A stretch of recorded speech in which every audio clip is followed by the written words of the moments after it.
Hey, my friend, the heads up to this emotional pain. What hogwash? Because there's only two types of pain. One's real pain and the other one's made up. And the made up pain is emotional pain. So any emotional pain you're feeling is made up. And I know that's painful to hear, but listen to the episode and I'll give you a process, a way to let go of that pain. Okay? Have a listen after this.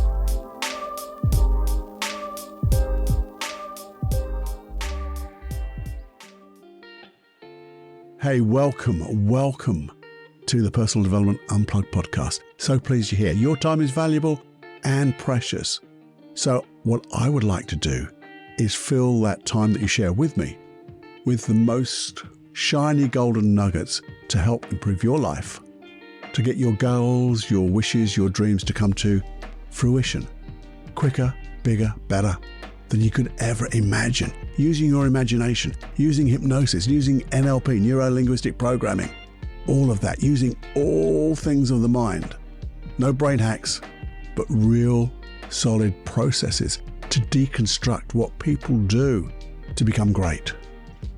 And then find the processes that we can install that in ourselves to support you in your dreams and get what you really want in life. Anyway, who am I? I'm Paul Cloughie, and just going to have conversations with you in this podcast and get you thinking, but also share those processes because we're going to have so much fun. That's it. We're going to have fun for a change because we can sit down for a spell and have more fun than we can stand, creating the world we want to live in and be the person we want to be in that world. The only limitation is your imagination. And you got bucket loads, by the way, bucket loads. Have a listen. You really must.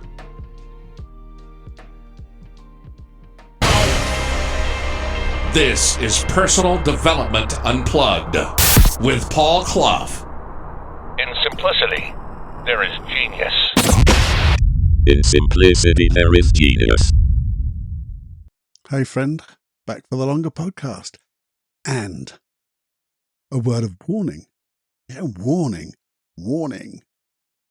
Not you're entering to that unplugged mind of me, but just warning, you might not like me this much through the first half of this episode, this podcast. Because even from the title, I said emotional pain, hogwash, whatever hogwash is. Never seen a hog that's washed or whatever, but you know what? I think we all know what hogwash means. You see, what is pain? And I put pain down into two types of pain. There's real pain and there's made up pain. Now you're thinking, what's that about? Where's the other pain then gone? Where's that gone? Well, that other one that's gone is made up, and I'll tell you what that is in a minute. You see, real pain is the one that when you go, ow, bloody hell, that hurt, wow, ow. You stub your toe. You bang your finger with a hammer. You catch your nail on something. You break a bone. You bang your head on the door. I have banged my head on this bloody door in this office so many times, and it's ow, and there's a little bit of blood. That is physical pain, real pain. It's pain in this moment, this time. That's real pain, isn't it? And we've all, I'm guessing everybody has experienced real pain in one way or another. Doesn't have to be massive, but all you got to know is, if you do it now, just give your head a good old wallop. I'm not telling you to do that. But if you did, you would be having pain, real pain, in the moment. But what about emotional pain? Because that's the other pain, by the way. That's the made up pain. This is where you might not like it that much, or like me that much for saying emotional pain is the stuff that you make up. Because you feel it though, don't you? You feel emotional pain, or emotions, negative emotions, as pain. And I think sometimes we believe it's real. We really feel the pain of regret, grief, jealousy, fear, anxiety, panic attacks, you name it, it feels real. But guess what? Here's the kicker. There's nothing there. The things you're anxious about, regretting, grieving about, that in this moment in time, there is nothing causing you to feel that pain. Because you're choosing to feel it. Whoa, Cloughie. Whoa. You're telling me that I choose to feel this pain? Yeah, you do. Because it's not here. I mean, here's a couple of sentences which make no sense whatsoever to me. Well, people will say, oh, it's too painful to watch. What? Painful to watch? Oh, it's too painful to think about. Yeah, because you're thinking about stuff. You're not banging your head, breaking a bone or anything like that. So it's not pain, not real pain, because you don't feel it. But you're feeling emotions, but they're not there. They are not there. Because think about it. Think about this. Why do we feel emotional pain if it's not there? Because it feels so bloody real, doesn't it? Because it's painful. But think about it right now. In the now. You're in this very moment. In this very present moment. There's nothing to cause you that pain. There is nothing happening to you that's causing this pain. Because it's either in the past, where you're dragging up some bloody painful memories, and they should be, that was painful then. In the past, I remember how painful it was, past tense. But if you're still remembering those memories and feeling it, well, we just brought it in from the past, haven't we? Because it's not happening. It was in the past. It's disappeared. There is no past, by the way, because it's just the now that has disappeared. It's your memories. Memories of the past. Or memories of things that have happened. In the now, but the now is gone. So, think about it. It's a memory of the past. But how real are memories? How real is a memory? How good is your memory? Now, some people can't even remember what they had for bloody breakfast, yet they can remember a painful event donkeys years ago. When I do timeline therapy and I do some examples from the past, so when I can test that the emotional pain of that negative emotion has disappeared, I will ask people to give me an example from the past where they still feel that pain. And some people go back years. They have still got, or bringing emotional pain from the past from years and years and years ago. But think about this, though. If you're in a bad mood, think about something which is pretty good. And it's probably pretty grey because you're not remembering it as good as it may have been. But if you're in a bloody good mood, do you know what? Those bad times just don't seem so bad anymore. Well, I don't think, no, they were all right. They weren't that bad. But at the time, you might have felt they were really bad. At the time. But the thing is, right now, they're gone. Right now, they are gone. Think about, I don't know, the future. Some people worry about the future. And the future doesn't exist. We can plan for things to happen, and when they do, it'll be in the now. Because time's only a construct anyway, but we think about what we're going to do and want to do next week, next month, next year. And we can worry about the things that might happen next month, next year, tomorrow. We can get a panic attack created by thinking about things that may happen. Have they happened? No. So how can it be real? because it doesn't exist. The future doesn't exist. So if you're thinking of something and bringing it from the future into the now, it doesn't exist. It must be made up, mustn't it? And if it's from the past, it's gone. If there was a past, it's gone because it's, I can't say the word, but it's implied. It's in the past, so it must have gone because it's not here now. The past is not now. So therefore, it cannot exist in the now. So they're all made up. Trouble is, they're all made up, but they bloody hurt, don't they? Yeah, they do. But you're going to start liking me in a minute. I promise. I feel pain, by the way. I feel emotional pain. And I'm telling you that I know all of this to be true. But I can still feel it occasionally. But you see, if I'm working with a client and I want people to change, sometimes I'll get them to feel what it would be like if they continue to have the issue. Ooh, that's quite painful, isn't it? Now, there's only one caveat with that. If anybody's a therapist or thinking about doing that, you've got to have the answer. You can't leave people just sitting on the consequential pain, or you have to be able to resolve that pain.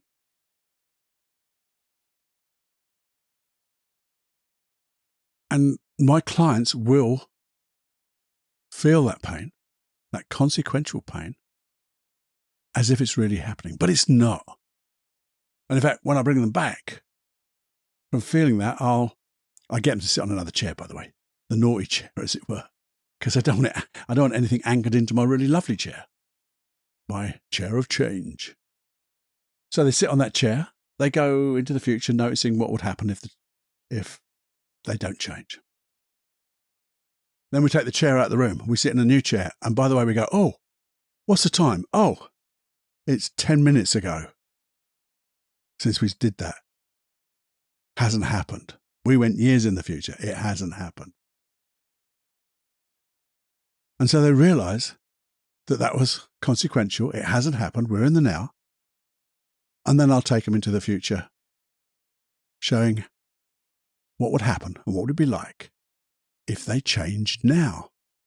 What's the consequences of being comfortable and going through the future, doing all the things they want to do and being safe, pain-free, as it were, emotionally pain-free.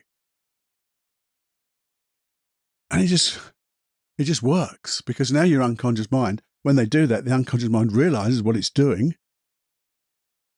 doesn't really work, causes more pain, and pain is not comfortable, and not being comfortable is not safe.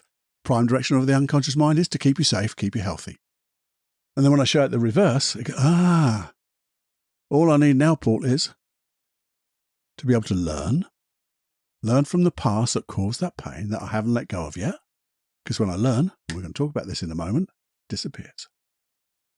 And then we can install all the wonderful stuff that your unconscious mind has access to.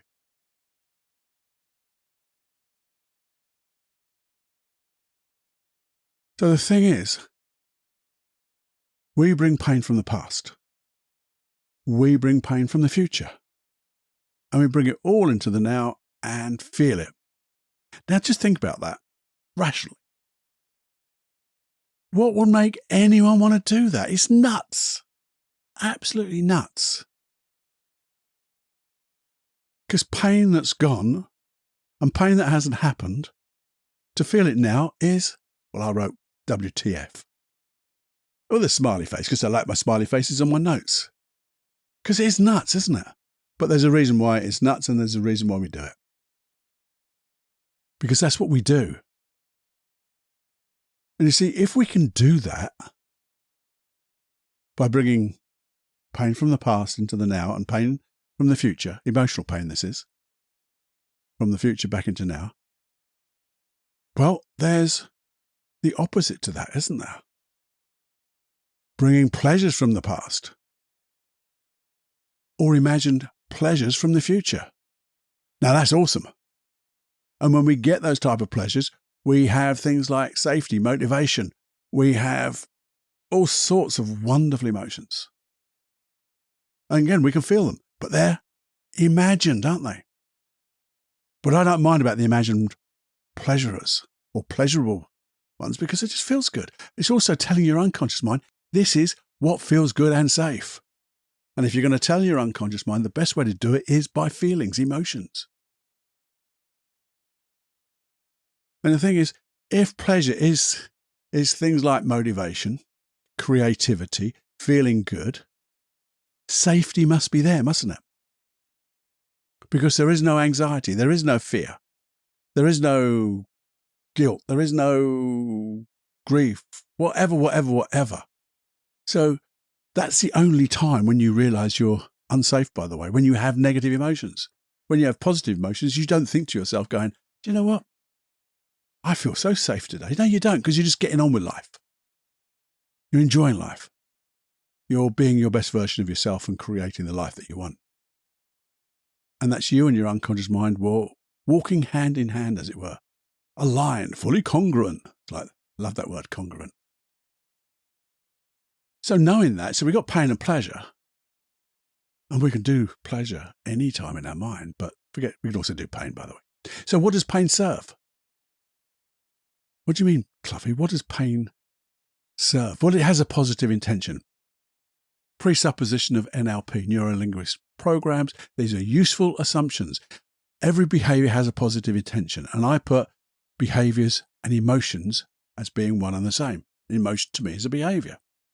They're so linked, because if you feel sad, you behave sad. If you feel grief, you behave in a grievely way. Grievely? Yeah, that type of thing.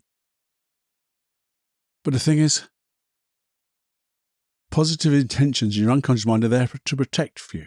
Protect you. And anything that gives you pain really isn't protection, is it? So why is it there? I'll tell you for why it's there. Because we haven't learned from it. Learned from what? The emotion? No, learned from the reason why we're still suffering from that emotion, still feeling it. Because it's a conflict. It's a conflict. Your unconscious mind is trying to protect you from something, to try to make you feel safe, but it's giving you the complete opposite emotion that it's trying to protect you from. But when we learn from it, or your unconscious mind learns from it, learn what it's trying to do is in conflict, learn that the issues of the past, if we learn from them, we don't need the emotion to keep us safe, because it doesn't. We get it. So all we need to do, and a good therapist, gets your unconscious mind to learn from that, the very first event, the root cause as we call it, and then find better behaviors. What are better behaviors? Well, they're beliefs, they are emotions, and they're actually doing the behavior stuff. That's what I call a better behavior. Behaviors are beliefs, emotions, and the actual doings. Now, if it's a big thing, when I say big, I mean it's causing you more problems than not. I always suggest go one-to-one. One-to-one with a therapist, get it sorted out in 1 or 2, 3 sessions. Boom. But in other cases, and even if you were doing it, as I say, working with a therapist, what I'm going to just share with you now will do no harm whatsoever. It will actually accelerate the change process, I believe. Remember, I'm a therapist, but not your therapist, but I really believe that. So you go, what is this pain? What is this emotion? And then you go, what is it trying to do for me? Now, think about regret. What's it trying to do for you? Well, regret is something that says, don't do it again. Well, when we learn what we did and how we could do it differently, we won't have to have the feeling of regret because we've learned. Because we know we won't do it again because we've got alternatives. What about grief? Grief is, what's it trying to do for you? To make sure you don't forget. But why on earth would you want to remember in such a painful way? You want to remember good things about people and things that have left you. So it's completely opposite. You want to remember, but you don't remember this way. Can you see there's a direct conflict? Fear is trying to keep you from safe from doing things. But the thing is, sometimes you've got to do them, and then the fear traps you, overwhelms you, and you can't do the thing right. Therefore, you do it wrong, and then you get more fear, and you're not safe. Or you just get overwhelmed. Every ism you can get. Jealousy. Well, it's all about connection, isn't it? Keeping a wonderful connection. But what does jealousy do? It creates a toxic connection. Now, here's the bit. Now, hopefully you like me now. But liking me and then hearing me say you need to write these down, it's a must. Because when you write it down, there's a number of reasons for writing these things down. One of them is so you don't forget them. Because if you think of, let me think about for this for a little while, a couple of minutes go by, you've forgotten what you first thought of. So if you write these things down as they come, and then you can always just sift through it to get it into a neater bundle, as it were. But get everything out on paper. And when you're writing, you're thinking all different modalities. You're having to I'll say that again because I got a bit lost with the You have to describe what's happening. Describe what you're seeing in your mind, what you're feeling, what you're saying to yourself, what that belief is. And when you do that, you own this bloody thing. Because you become the teacher to yourself and the teacher to your unconscious mind. And because you're a teacher, you become disconnected because you're describing something.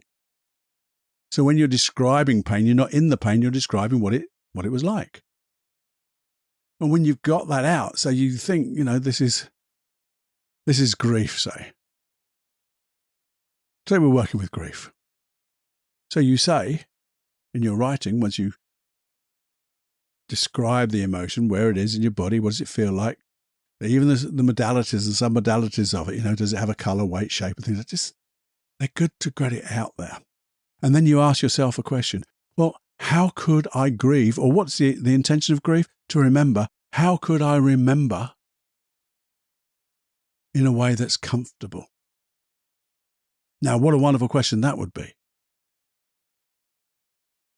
Because I want to be comfortable. I've just said comfortable because it just covers everything. But you could put it into a lovely, peaceful way, loving way, whatever it is. And then write a list down of the things you would like, how you'd like to. Well, I like to remember all the good memories. I like the memories of this, of this, of this. And if you wanted to, you can imagine it being that way. What would that be like if you started to imagine what it would be like to remember somebody or something that's left you in a way that really makes you feel good? Now you've learned, haven't you? You've learned, and now the positive intention of trying to remember is being honoured. So say it was regret. So you put down all the feelings about regret. What is regret what is a positive intention? Well, I don't want to do X again. So let's be specific. And then you're right. Well, how could I go through that situation and get this result? Or what would be better emotions, resources, skills to have that would allow me to be comfortable through that again? If it happened in the future, how could I have it this way? And then you could imagine doing it in the future, this new way. And if you think about it, it's all positive because you're looking how you can be successful in the future. And again, the future hasn't happened, but your unconscious mind starts to think, Jesus, that's a good way. That's a nice way. That is a good way. That's better than the old way. And your unconscious mind has to choose the best way, doesn't it? Why would you not? If you've got 2, 3, 4 alternatives and one of them's absolutely crap, why would you choose that over the others? You might have to say about the other good ones, well, what's the most appropriate? Or maybe I can have a recipe of them. And the thing about it is when you've written it down, I can't guarantee you this, but it's sort of Cloughie guarantee. those emotions will start to disappear, especially when you've gone through, how could I do whatever and do it in a comfortable way or whatever way you want to do it. And once you start imagining it,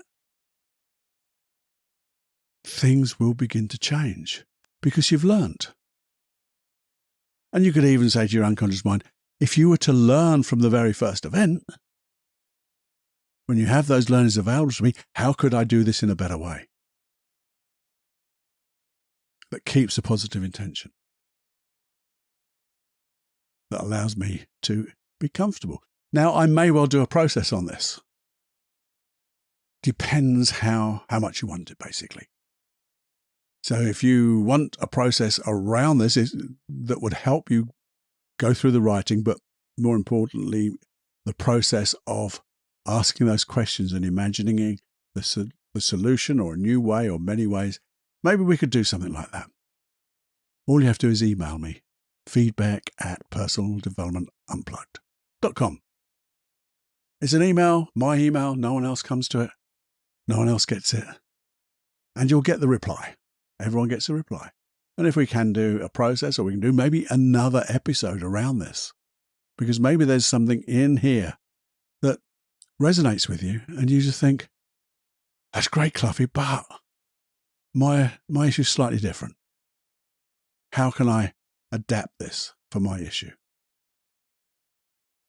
Because we're just going to, one of my things about this is just so simple.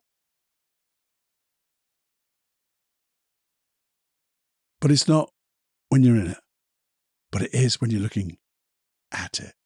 And that's what this writing it down is. We're looking at it, becoming the teacher to ourselves, owning this issue and owning the solution. You see, I'm really with you, aren't I? I hope you waited to the end. Well, if you listened to this, you obviously did. And this can be for anything, by the way. Just think of what you're feeling. Describe it. Think about what the positive intention may be. It doesn't have to be perfect because your unconscious mind will guide you if you ask the right questions. But I thought to myself, why is this so important? And I think when you put this all together, it's because you are in control. You just don't realize the choices that you have. The first part of this was all about choosing to experience emotional pain from the past and the present and bring it into the now.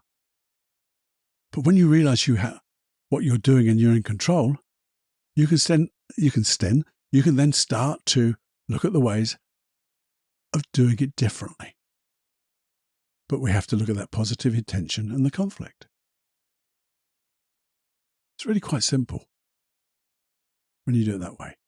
Because in simplicity, there is genius. Now, did I make it that simple? Well, you're the one. You're going to have to tell me. Same email address. You could give me some critique if you like. If you said, Paul, that was hogwash. I didn't understand it. Fine, I'll do it again. Or something else. I love critique. I just want to get better and better at what we're doing here, what I'm doing here.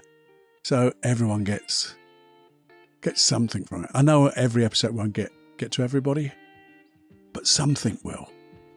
And over time, the repetition of the messages within each episode will create a difference. I know it does.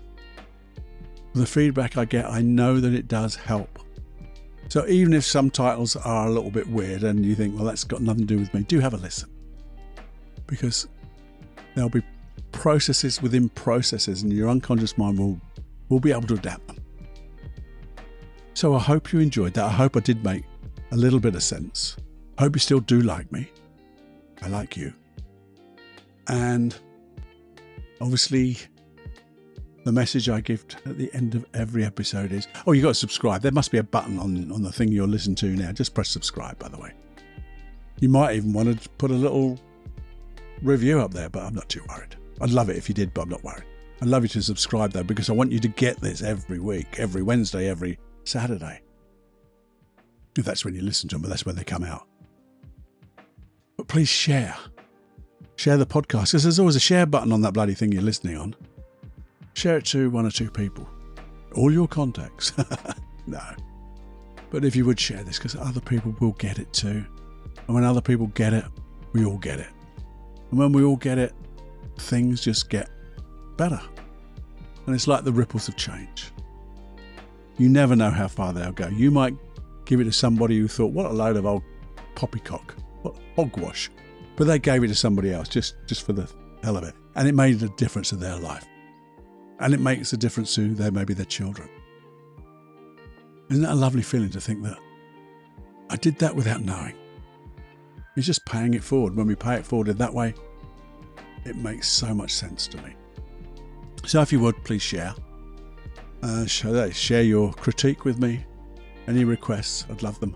Love to hear from them. Or from them, about them, from you. I think I've lost it. Anyway, my friend, it's time to fly and have more fun than you can stand.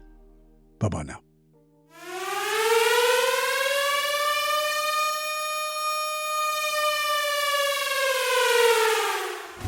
Warning, you are now leaving the unplugged mind of Paul Clough. It's time to fly on your own. Be brave, my friend.